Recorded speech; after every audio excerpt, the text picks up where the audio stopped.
مال خرچ ہوا ہے، مال کی اخلاق کی دولت ہے اللہ نے عطا فرمائی ہے. ان کا رضی اللہ تعالیٰ عنہ بن گئی، اکرمہ رضی اللہ تعالیٰ عنہ بن گئے، وحشی رضی اللہ تعالیٰ عنہ بن گئے. تو اللہ رب العزت ہم سب کی تربیت فرمائے کہ جب ساری زندگی کا کام ہی دعوت والا کام ہمارا کام ہے تو ہمیں نبی کریم علیہ السلام کے مبارک اخلاق یعنی وہ ہمیں قدم قدم پر ہمیں چاہیے. ہم اللہ سے مانگے کہ یا اللہ پاک ہم ساری دنیا میں دین کے زندہ ہونے کا ذریعہ بننا چاہتے ہیں تو ہمارے نبی کریم علیہ السلام کے اخلاق کو گزرنا ہمیں بھی عطا فرما لیں. تو خیر بات یہ چل رہی تھی کہ اتنے سارے اعمال ہیں کہ اللہ رب العزت اپنی قدرت سے اللہ پاک براہ راست عمل کے اوپر زندگی بناتے ہیں. اچھا اور آگے چلیں تو یہ کہا جاتا ہے کہ بھی چاہے عمل نماز کا ہو، چاہے دعوت کا عمل ہو، چاہے اللہ کا ذکر ہو، چاہے نماز ہو یا کسی کے ساتھ اچھا سلوک ہو، تو جو بھی عمل کریں تو کس کو راضی کرنے کے لیے کریں بھائی؟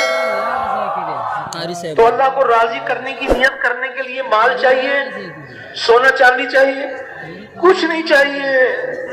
اللہ کو راضی کرنے کی نیت کر رہے ہیں اور اخلاص کو نور دلوں کی زینت بنا رہے ہیں اللہ پاک. حق تعالیٰ شاہ نے وہ مبارک محنت کے اعمال عطا فرمائے جو سارے اعمال کے وجود میں آنے کا ذریعہ اور سبب ہے. اس کے ساتھ یہ گزارش کی جا رہی ہے کہ اللہ رب العزت ہم سب کی تربیت فرمائے اور کیسے یہ یقین دل میں اتر جائے کہ وہ مبارک محنت جس محنت سے پورے عالم میں پورا دین زندہ ہوگا، اس محنت پر خود بھی آنا ہے اور پوری امت کو اس محنت پر لانے کے لیے محنت کرنی ہے. اس امت کو اللہ نے ذمہ داری عطا فرمائی ہے. آپ صلی اللہ علیہ وسلم خاتم الانبیاء ہیں، آپ کے آخری نبی ہونے کی بنا پر نبیوں والا کام آپ کی امت میں منتقل کیا گیا ہے. جس مبارک کام کے لیے حق تعالی شان نے خاتم الانبیاء کو مبعوث فرمایا، اسی مبارک کام کے لیے آپ کے ساتھ ایک امت کو بھی مبعوث فرمایا. امت مبعوثہ.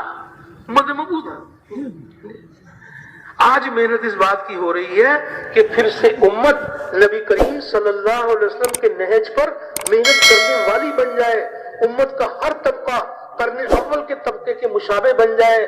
اس کے لیے جب محنت کی جائے گی اور امت اس محنت کو اختیار کرے گی تو اللہ پاک اپنی قدرت سے محنت کرنے والوں کو ہدایت عطا فرمائیں گے اور ساری دنیا میں ہدایت کے پھیلنے کا ان کو ذریعہ بنائیں گے. اس محنت کے کرنے پر اللہ کے وعدے ہیں اور یہ وہ مبارک محنت ہے کہ جس محنت کے بارے میں اللہ پاک فرما رہے ہیں